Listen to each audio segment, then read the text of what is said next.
August 14th, 1943. The port of New York.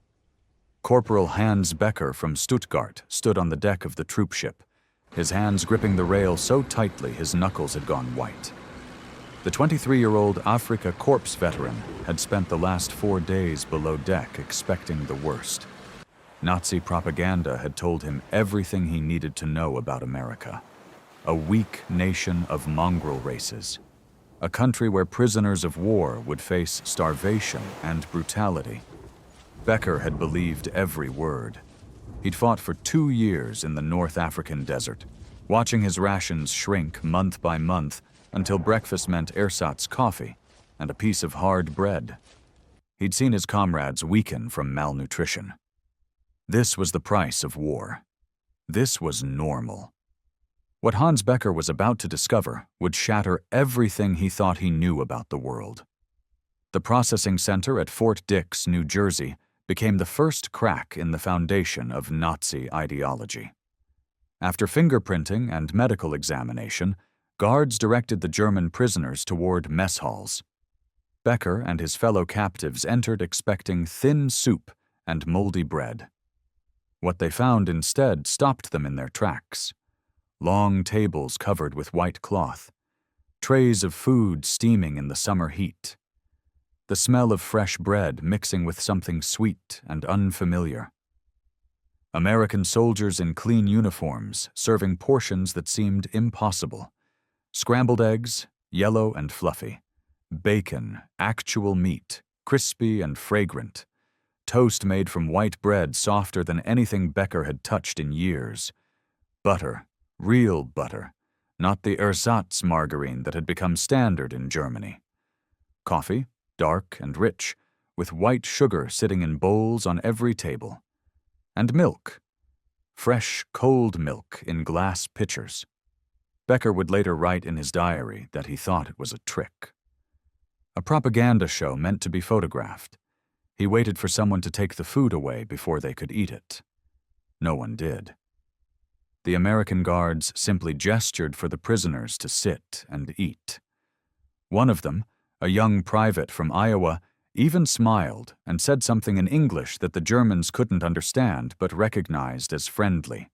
The meal that followed became a moment of cognitive dissonance, so profound that grown men sat in silence, trying to process what was happening. They were prisoners of war, captured enemies, defeated soldiers. Yet they were being fed better than they'd eaten in years, better than their own army had fed them. Better, they would soon realize, than civilians were eating back in Germany. But this was only the beginning. The train journey from Fort Dix to Camp Concordia, Kansas, took 3 days. German prisoners rode in passenger coaches, not cattle cars. The shock of this continued when the dining car opened for service. American trains had dining cars, with tablecloths, with menus offering multiple choices. Becker ordered fried chicken because he couldn't remember the last time. He'd eaten any kind of poultry. The portion that arrived included 3 pieces of chicken, mashed potatoes swimming in gravy, green beans, a roll with butter, and a slice of pie for dessert. Apple pie with a flaky crust and filling that tasted like actual apples, not the turnip-based substitute that German housewives had learned to make. The cost of this meal, charged against their future labor wages, was 75 cents. The private explained through hand gestures that this was normal. Standard American food. Nothing special. Through the train windows, prisoners watched America roll past. Farmland stretching to the horizon, towns with bright lights and full store windows, cars, thousands of cars, driving on roads that weren't bombed, children playing in yards, looking healthy and well-fed. The contrast with what they'd left behind in Europe grew more stark with every mile. Camp Concordia sat on the Kansas prairie, one of 500 prisoner-of-war camps scattered across America. When the train pulled into the siding on August 18th, 1943, Hans Becker and 4,000 other German prisoners stepped into a world that contradicted every assumption they'd carried across the Atlantic. The barracks had electric lights, hot running water, flush toilets, heated rooms for winter. The camp commander, a colonel from Texas, addressed the new arrivals through a translator. The rules were simple. Obey orders, do your work, respect the guards. In return, they would be treated according to the Geneva Convention and American standards of decency. Then the colonel said something that would echo through Becker's memory for the rest of his life. In America, even our enemies eat well. We have enough for everyone. The next morning, Becker discovered what the colonel meant. Breakfast arrived on metal trays: oatmeal with brown sugar, scrambled eggs, sausage, toast, milk, coffee with cream and sugar available for anyone who wanted it. This wasn't special treatment for new arrivals. This was daily reality, every single morning, without exception. By the end of the first week, Becker had gained 4 pounds. But the real revelation waited at the camp exchange, what the Americans called the PX. After morning roll call on August 25th, guards opened the store for the first time to the new prisoners. Becker walked through the door and stopped so suddenly that the man behind him collided with his back. Shelves lined with products, actual products, for sale. To prisoners, at prices anyone could afford. Candy bars in colorful wrappers, Hershey's chocolate, Baby Ruth, Milky Way, Snickers, names he'd never heard, brands he couldn't pronounce, all sitting in rows like soldiers on parade. Each one cost 5 cents. A prisoner's daily wage from labor was 80 cents. That meant a single day's work could buy 16 candy bars, 16 bars of chocolate. In Germany, chocolate had become a luxury reserved for party officials and the military elite. Even then, supplies were limited. The average German child hadn't tasted real chocolate in years. Here, in a prisoner of war camp in Kansas, enemy soldiers could buy it with pocket change. But the candy bars weren't what stopped Hans Becker's breath. In the corner of the exchange sat a red metal cooler, a Coca-Cola machine. The kind with the bottle opener mounted on the side and condensation forming on the metal surface. A guard noticed Becker staring and walked over. The guard pulled out a nickel, dropped it in the slot, and retrieved a bottle. Ice cold. Beads of water running down the glass. He used the opener to pop the cap, and the hiss of carbonation cut through the noise of the crowded exchange. The guard held the bottle out to Becker. A gift, a gesture of goodwill between enemies. Becker took the bottle with trembling hands. He'd never tasted Coca-Cola. He'd never even heard of it. The first sip hit his tongue with sweetness and fizz and cold that seemed impossible in the August heat. It tasted like nothing he'd ever experienced. Sweet, but not cloying. Refreshing. Different. American. The guard smiled and pointed to the machine. 5 cents. Anytime. All the Coca-Cola you can afford. Becker finished the bottle slowly, savoring every sip. When he was done, he looked at the empty glass container in his hand and realized he was holding a metaphor. This simple soft drink, available for a nickel in a prison camp, represented an industrial capacity that Germany couldn't match at its peak. The Coca-Cola Company was producing billions of bottles a year, delivering them to every corner of America and beyond, to the military, to civilians, to prisoners of war. How could a nation at war, fighting on 2 fronts, maintain production of a completely unnecessary luxury item? How could they distribute it so efficiently that it showed up in prison camps in Kansas? How could they price it so cheaply that captured enemy soldiers could afford it with a day's labor? These questions had no answers in Hans Becker's worldview, so he simply stood there, holding an empty Coca-Cola bottle, feeling the foundation of Nazi ideology begin to crack. The education continued daily.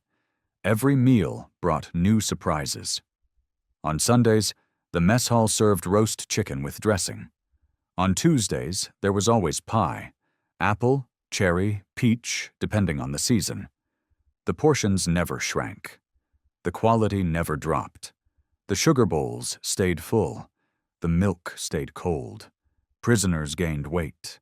Color returned to faces that had been gray with desert dust and deprivation.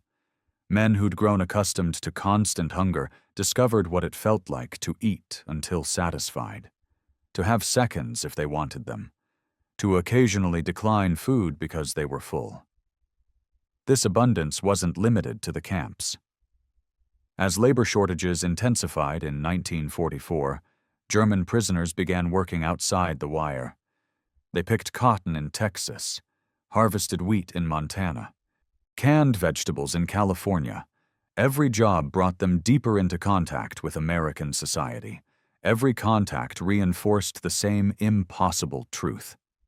Americans lived in abundance that Germans couldn't imagine. In Hearne, Texas, Hans Becker found himself assigned to a work detail at a cotton processing plant. The plant cafeteria served lunch to workers, including the German prisoners under guard. The menu rotated daily. Monday meant hamburgers with French fries.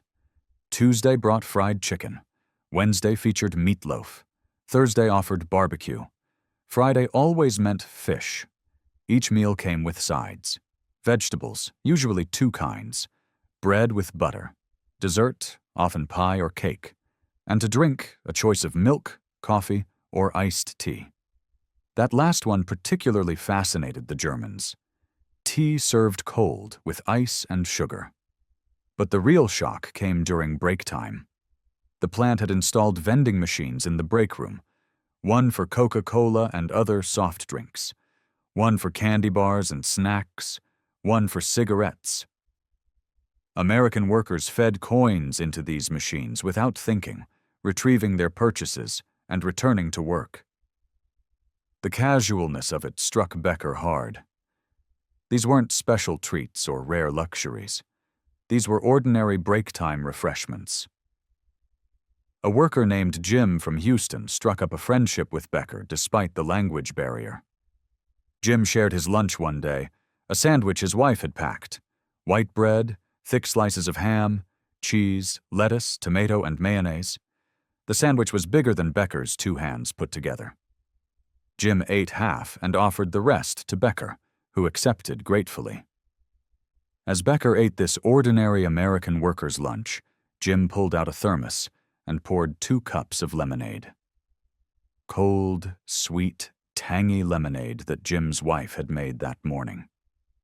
Jim explained through gestures that his wife packed his lunch every day, sometimes sandwiches, sometimes leftovers from dinner, always with something sweet to drink and usually cookies or cake for dessert.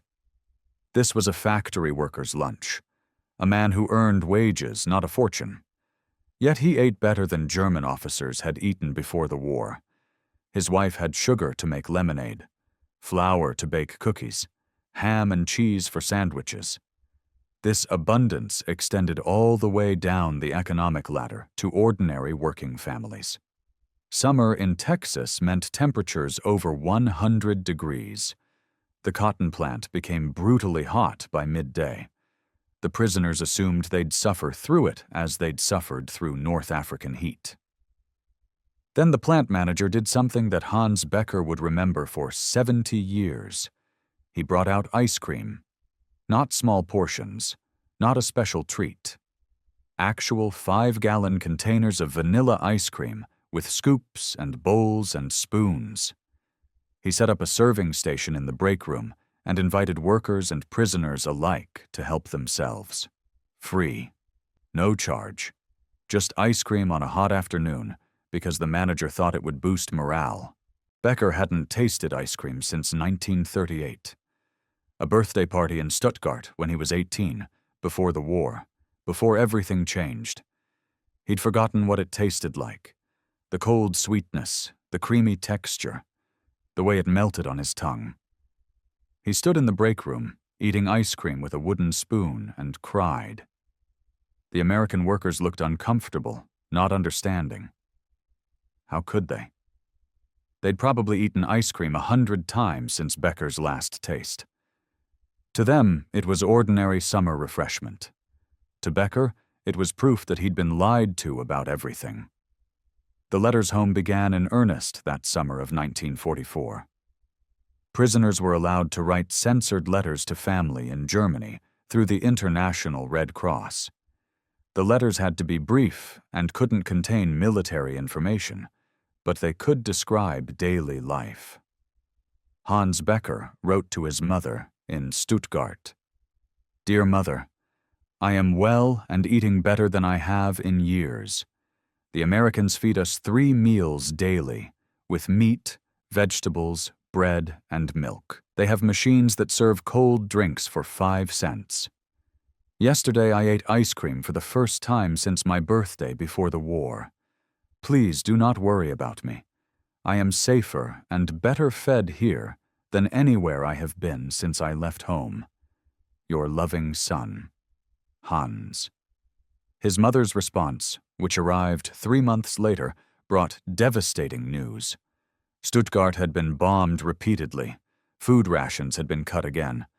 She was surviving on bread and potatoes when she could get them. Sugar had disappeared completely. She hadn't seen meat in weeks. She was glad Hans was well fed and safe, but found it hard to believe his descriptions of American abundance. Becker's second letter was more specific. He listed everything he'd eaten in a single week. He described the candy bars available at the exchange. He explained about Coca-Cola and ice cream and the vending machines. He wanted his mother to understand that he wasn't exaggerating. This abundance was real. Other prisoners were writing similar letters. Thousands of letters flowing from American camps to German families, describing abundance that seemed like fantasy, food security that contrasted sharply with German suffering. These letters, read and reread by families, began circulating in neighborhoods. People shared news of their captured sons and husbands, comparing notes, realizing that the stories matched. The prisoners in America were eating better than the people in Germany. Then the soldiers are still fighting. Than anyone except perhaps Hitler's inner circle. This reality, documented in thousands of personal letters, became impossible to deny. By 1945, the contrast had become even more stark. As Germany collapsed, rations in the Reich dwindled to starvation levels. In America, prison camps maintained their standards. Thanksgiving 1944 brought the traditional feast to every camp. Turkey with all trimmings, pumpkin pie, cranberry sauce. The whole American celebration extended even to enemy prisoners. Christmas brought gifts from American civilian organizations. Church groups sent packages of cookies and candy. Civic clubs donated games and books. Individuals wrote letters to unknown German prisoners, offering encouragement and hope. This civilian kindness toward enemies baffled the prisoners. These Americans had sons and brothers fighting against Germany. Yet they sent Christmas cookies to captured German soldiers. The explanation, when prisoners finally grasped it, revealed a fundamental difference in worldview. Americans didn't hate Germans. They hated Nazis. They hated the ideology. They hated the aggression.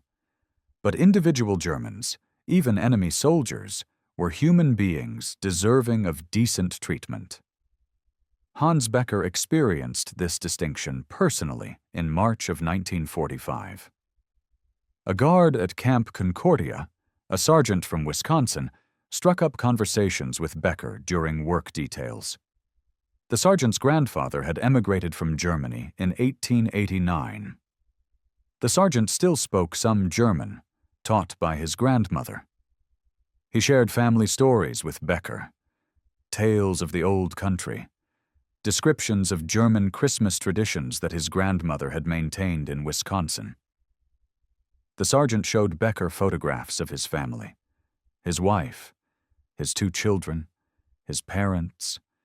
He talked about his life before the war, his job at a dairy farm, his plans for after the war.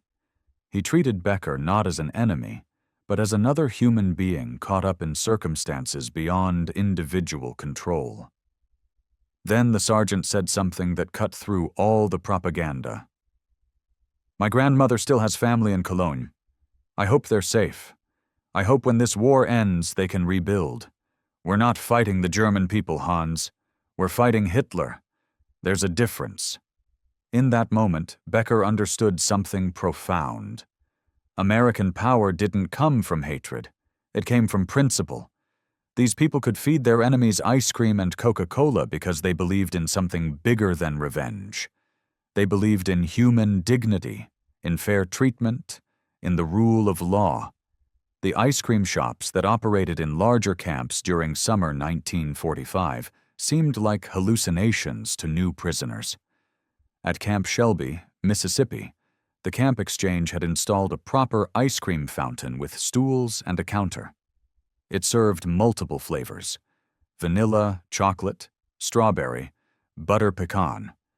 Prisoners could order sundaes with toppings: hot fudge, caramel, nuts, whipped cream, a cherry on top. A sundae cost 20 cents. A prisoner working 8 hours earned 80 cents. 4 sundaes in one day's wages. Lieutenant Werner Heisenberg, an officer who'd commanded a panzer company in France, sat at the ice cream counter on July 4th, 1945. The camp was celebrating American Independence Day. The ice cream fountain was served for free, unlimited servings to anyone who wanted them. Heisenberg ordered a chocolate sundae. When it arrived, it contained 3 scoops of ice cream, chocolate syrup, whipped cream, chopped nuts, and a bright red cherry. He stared at it. An American officer sat down next to him and ordered the same thing. They ate in silence for a moment before the American spoke. "You know what this represents?" the American asked in fluent German. Heisenberg shook his head. "This represents why we won," the American continued. "Not the ice cream itself. What it takes to make this possible. The dairy farms produce excess milk.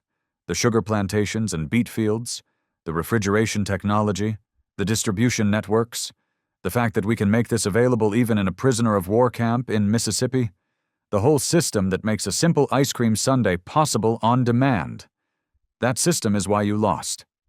Heisenberg sat there, spoon halfway to his mouth, understanding flooding through him like ice water. The American was right. This sundae represented agricultural abundance, industrial capacity, technological advancement, distribution efficiency, and economic strength. All concentrated in a bowl of frozen sweetness that cost 20 cents and could be made in minutes. Germany couldn't match it, couldn't approximate it, couldn't even imagine it at the height of its power. The cherry on top, bright red and artificial, symbolized something else. American wastefulness was actually strength. That cherry served no nutritional purpose. It existed purely for aesthetics, for fun, for the joy of it. Only a nation with resources to spare would put cherries on ice cream just because it looked nice. Lieutenant Heisenberg finished his sundae in silence. Then he ordered another one, because he could, because it was free, because it was there.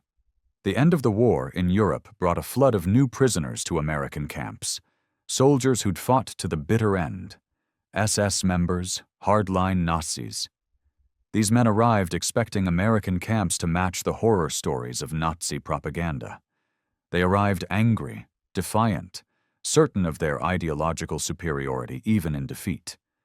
Then they encountered Coca-Cola. The transformation wasn't instant. Some resisted, refused to eat American food or purchase American products, clung to Nazi ideology like a life raft. But hunger and curiosity eventually won. One candy bar led to another. One Coca-Cola led to a second. One meal became 2, then 3, then acceptance that this abundance was real and persistent. The psychology of abundance worked insidiously. It's hard to maintain hatred on a full stomach.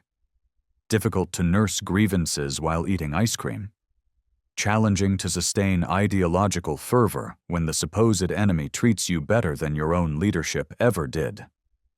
By summer of 1946, as prisoners began returning to Germany, the transformation was nearly complete. Men who'd arrived as committed Nazis left as witnesses to American abundance. They'd seen a system that worked, a democracy that produced prosperity, a nation that could afford kindness to enemies. Hans Becker returned to Stuttgart in October of 1946. His mother didn't recognize him at first. He'd gained 30 pounds in captivity. His color was good. His teeth were intact.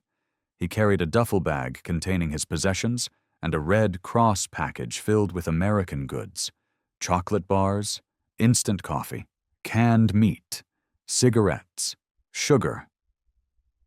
His mother wept when she saw the chocolate. She hadn't tasted it in 8 years. Becker gave her a Hershey's bar and watched her eat it slowly, savoring every bite, tears running down her face. Then she asked the question that everyone was asking returned prisoners. "Is it true what you wrote? About the food and the Coca-Cola and the ice cream?" Becker nodded. "It's true, Mother, all of it. More than I could describe in letters. The Americans have an abundance we can't imagine. They fed us better as prisoners than our own army fed us as soldiers. They have so much that they can waste it without concern. I watched them throw away food that would have fed a German family for a week." His mother struggled to comprehend it. "But how? How can one nation have so much while we have nothing?" The answer to that question would occupy German minds for years. The returning prisoners became unexpected professors of American abundance. They described factory systems and agricultural methods, distribution networks and production capacity. But more than techniques, they described philosophy. Americans believed in creating wealth, not seizing it, in producing more, not fighting over less. These lessons, carried home by 371,000 former prisoners, helped shape West Germany's reconstruction. The men who'd eaten ice cream in American camps understood that prosperity came from production, not plunder. That democracy wasn't a weakness, but a strength. That kindness to enemies wasn't foolishness, but confidence. The Marshall Plan found receptive audiences partly because former prisoners vouched for American intentions. They'd experienced American generosity firsthand. They knew that Americans could afford to rebuild their enemies because American productive capacity exceeded anything Europeans understood. The men who'd drunk Coca-Cola at 5 cents a bottle explained to skeptical Germans that accepting American aid wasn't surrender, but smart policy. The Wirtschaftswunder, the economic miracle of West German recovery, was built partly on knowledge gained in American prison camps. Former prisoners became business leaders, applying lessons learned from observing American systems. They imported American management techniques, adopted American quality standards, embraced American consumer culture. By 1955, West Germany had Coca-Cola bottling plants operating in major cities. American-style ice cream parlors appeared in town centers. Supermarkets based on American models began replacing small shops. These weren't just copying American products. They represented acceptance of American philosophy. Abundance through production, prosperity through efficiency. Hans Becker opened a small grocery store in Stuttgart in 1952. He stocked Coca-Cola prominently, remembering his first taste in Camp Concordia. He installed a small ice cream freezer carrying multiple flavors. He priced goods to move, trusting volume over margin, American style. His store succeeded partly because he understood what other Germans were learning. The American way worked. In 1973, Becker was interviewed for a documentary about German prisoners in America. The interviewer asked him about the most important lesson he'd learned in captivity. Becker thought for a long moment before answering. "I learned that everything we'd been told was a lie. Americans weren't weak. They were strong in ways we didn't understand. They weren't divided. They were unified by ideas, not race. They weren't poor. They were rich beyond our comprehension. But most importantly, I learned that kindness is strength, not weakness. A nation confident enough to give ice cream to enemies is a nation that cannot be defeated. The interviewer pressed him. Did it change your political views? Becker smiled. I stopped believing in Nazism the day I tasted my first Coca-Cola. How could I maintain faith in a system that had starved me when the supposedly weak democracy fed me better as a prisoner than my own country had as a soldier? Every meal in America was a lesson in Nazi failure. Every ice cream sundae was proof that we'd been sold lies. By the time I came home, I wasn't a Nazi anymore. I was a believer in democracy and free markets and the American way. Thousands of former prisoners told similar stories. The consistent theme was transformation through abundance. Nazi ideology had promised strength through sacrifice, purity through struggle, victory through will. American prison camps demonstrated strength through productivity, prosperity through freedom, victory through capacity. The psychological mechanism was simple but powerful. Humans adapt beliefs to fit experiences. When experience contradicts ideology consistently enough, ideology breaks. German prisoners experienced American abundance daily for years. 3 meals, full stomachs, sugar in coffee, milk with meals, candy bars, Coca-Cola, ice cream. This persistent experience contradicted Nazi teachings about American weakness.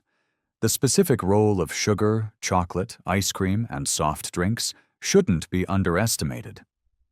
These foods trigger pleasure responses in the brain. They're associated with childhood, celebration, and happiness. Americans had casually made these foods available to enemies.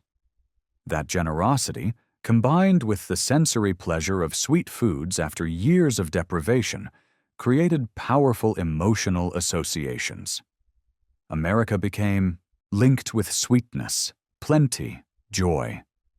Germany became linked with bitterness, scarcity, and suffering. You can debate ideology endlessly, but you can't debate the taste of ice cream, can't argue with the fizz of Coca-Cola, can't deny the pleasure of chocolate melting on your tongue. These experiences were real, immediate, undeniable. The children of former prisoners grew up hearing stories of American abundance. These second-generation memories shaped post-war Germany profoundly.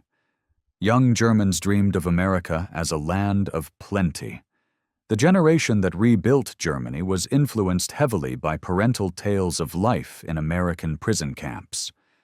The American dream wasn't just propaganda to them, it was family history.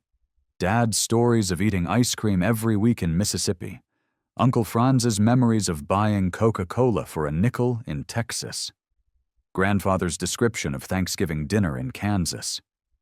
These personal testimonies carried more weight than any government program. They painted America as a place of impossible abundance, where even prisoners lived better than German citizens.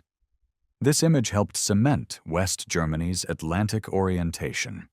NATO membership, support for American bases, enthusiasm for American culture. By the 1980s, Coca-Cola was as German as beer. American fast food chains had proliferated across West German cities. Ice cream was ubiquitous. The transformation was complete. The nation that had gone to war partly to prove superiority over American democracy had become one of democracy's strongest advocates. Hans Becker, 90 years old in 2010, gave his final interview before his death. The interviewer asked him to reflect on his time as a prisoner of war. It meant everything, Becker said. Those years in America changed me completely. I went there a Nazi. I came back human. The change happened through simple things. Food, kindness, abundance. The Americans didn't preach to us. didn't try to convert us through argument. They simply showed us a better way through example. They fed us, treated us decently, let us observe their society functioning. But here's what I want people to understand, Becker continued. The ice cream and Coca-Cola weren't just treats, they were symbols, proof of a system that worked, evidence of an approach to life that produced prosperity instead of scarcity. The Americans could afford to give prisoners ice cream because their system generated abundance. Our system, the Nazi system, generated only sacrifice and deprivation. That comparison taught me that freedom works better than tyranny. Democracy produces more than dictatorship. Kindness achieves more than cruelty. Hans Becker died 3 weeks after that interview. His obituary mentioned his service in the Afrika Korps, but focused more on his decades as a successful businessman and advocate for German-American friendship. His family received condolences from across Germany and letters from America, including one from the grandson of the Wisconsin sergeant who'd befriended Becker in 1945. The story of German prisoners discovering American abundance has become part of German collective memory. Books have been written, documentaries produced. Museums include exhibits on the prisoner of war experience. The consistent theme is transformation. Men went to America as Nazis and came back as Democrats. The change happened through abundance, not argument, through experience, not ideology, through ice cream and Coca-Cola, and the countless small kindnesses that demonstrated American strength. The question it leaves behind is worth asking now. In an age of division and declining faith in democratic institutions, can abundance still transform? Can prosperity still convince? Can kindness still convert?